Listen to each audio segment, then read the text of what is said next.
Carlo Ancelotti kini berada di bawah tekanan hebat sebagai pengurus Real Madrid menjelang penghujung musim 2024-25. Selepas tersingkir dari Liga Juara-Juara UEFA di tangan Arsenal dengan agregat 5-1, prestasi pasukan dalam La Liga juga goyah, kini berada di tempat kedua di belakang Barcelona. Final Copa del Rey menentang Barcelona pada hujung minggu ini dianggap penentu masa depan Ancelotti di Santiago Bernabeu. Walaupun terdapat spekulasi mengenai pemecatannya, Ancelotti menyatakan bahawa beliau tidak menyimpan dendam terhadap Presiden Florentino Perez atau lembaga kelab. Beliau menegaskan bahawa dalam bola sepak, apa sahaja boleh berlaku. Terdapat laporan bahawa Xabi Alonso, bekas pemain Real Madrid yang kini mengendalikan Bayer Leverkusen, adalah calon utama untuk menggantikan Ancelotti. Sebaliknya, Jurgen Klopp telah menolak kemungkinan mengambil alih jawatan tersebut, menyatakan bahawa beliau tidak akan kembali ke pengurusan sekurang-kurangnya sehingga musim panas 2026. Dalam persiapan menghadapi final Copa del Rey, Real Madrid menerima berita baik apabila Kylian Mbappe dan Ferland Mendy kembali berlatih bersama pasukan selepas mengalami kecederaan. Namun, mereka tidak akan diturunkan dalam perlawanan menentang Getafe, dengan harapan mereka akan cergas sepenuhnya untuk final menentang Barcelona. Ancelotti juga mengakui bahawa kehilangan pemain utama seperti Toni Kroos dan penurunan prestasi beberapa pemain senior telah menjejaskan kreativiti pasukan.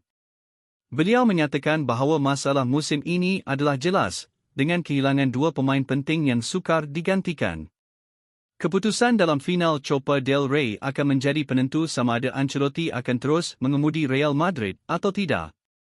Xabi Alonso kini merupakan calon utama untuk menggantikan Carlo Ancelotti sebagai pengurus Real Madrid.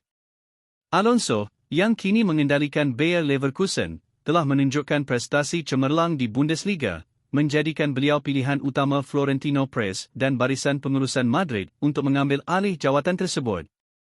Walaupun Alonso masih mempunyai kontrak dengan Leverkusen sehingga 2026, terdapat back-off gentleman yang membenarkan beliau meninggalkan kelab tersebut jika menerima tawaran daripada bekas kelabnya, seperti Real Madrid.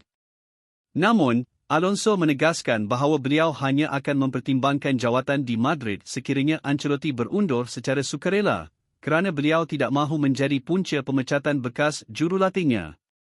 Ancelotti pula menyatakan komitmennya untuk terus bersama Real Madrid sehingga kontraknya tamat pada 2026. Walaupun terdapat spekulasi mengenai masa depannya. Namun, dengan prestasi semasa pasukan yang tidak konsisten, termasuk tersingkir dari Liga Juara-Juara, tekanan terhadap Ancelotti semakin meningkat. Jika Alonso menerima tawaran untuk mengendalikan Real Madrid, beliau dijangka membawa pendekatan taktikal yang berbeza, mungkin menggunakan formasi seperti 4-4-2 atau 5-3-2, untuk mengoptimumkan kerjasama antara bintang seperti Vinicius Jr. dan Kylian Mbappe. Kesimpulannya, masa depan pengurusan Real Madrid kini bergantung kepada keputusan Ancelotti dan kesediaan Alonso untuk mengambil alih. Perkembangan lanjut dijangka berlaku dalam beberapa minggu akan datang, terutamanya selepas perlawanan akhir Copa del Rey menentang Barcelona. Memang tidak mustahil langsung kalau Zinedine Zidane kembali ke Real Madrid. Malah ramai peminat dan penganalisis anggap itu sebagai satu kemungkinan realistik. Kenapa Zidane masih relevan untuk Real Madrid? Rekod cemerlang, Zidane dah menang 3 UCL berturut-turut, 2016, 2018, dan 2 La Liga. Dia ada kredibiliti dan tahu selok-beluk kelab tu luar dalam. Hubungan baik dengan pemain dan presiden, Zidane sangat dihormati oleh pemain-pemain senior dan Florentino Perez sendiri. Belum kembali ke pengurusan, selepas tinggalkan Madrid kali kedua pada 2021, dia belum ambil mana-mana job jadi kemungkinan dia menunggu Real Madrid tu memang ada. Pengaruh kuat di bilik persalinan, Zidane ada aura sebagai legenda bola sepak pemain respek, dan dia ada gaya kepimpinan yang tenang tapi tegas. Tapi, ada juga beberapa halangan. Zidane pernah kata dia perlukan masa dan projek yang meyakinkan kalau nak kembali. Hubungan terakhir dia dengan lembaga pengurusan, terutamanya bila dia keluar pada 2021, ada sedikit renggang dia ada tulis surat terbuka mengkritik kurangnya kepercayaan dari pihak atasan.